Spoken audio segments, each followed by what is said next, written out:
Tipu Marakachua Papapa Nyantor. The reason I am speaking in an incomprehensible language is that soon I may have to deliver a speech to Parliament setting out our Prime Minister Boris Johnson's policies.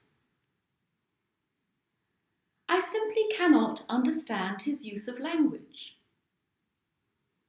When he says democracy, just exactly what does he mean? How is it democratic for an unelected Prime Minister to decide to suspend Parliament with all its elected members? Boris Johnson was put into power by 0.19% of the electorate, all from his own party. Yet he has single-handedly decided to drive the nation over the cliff edge of a no-deal Brexit and decide the future of our children and our grandchildren. As far as I can remember, there was no mention of a no-deal Brexit during the referendum campaign. So how can it possibly represent the will of the people? Oh no, it's all very worrying.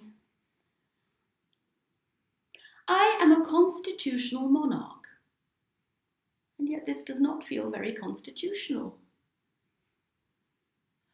Perhaps I shall get Meghan to do it. She's a much better actress than me. And then there's the backstop. Boris Johnson says that the backstop is undemocratic because the DUP are against it. The DUP make up 18% of the electorate in Northern Ireland. The vast majority of the Irish people, both north and south, are for a backstop because the backstop is there to prevent the return of a hard border in Ireland, which everyone is against. So what about the democratic will of the Irish people? It's all so confusing. But maybe there'll be a vote of no confidence in the government and it will topple. But then apparently there's talk of bundling Jeremy Corbyn into a taxi and bringing him to Buckingham Palace so he can form an emergency government. Oh, well, I do hope he pays for the taxi fare. I know he's all for the redistribution of wealth. Well, I hope he doesn't start with me.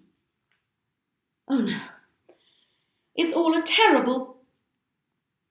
Putina, Nyapakaku. I won't translate that. You can work it out.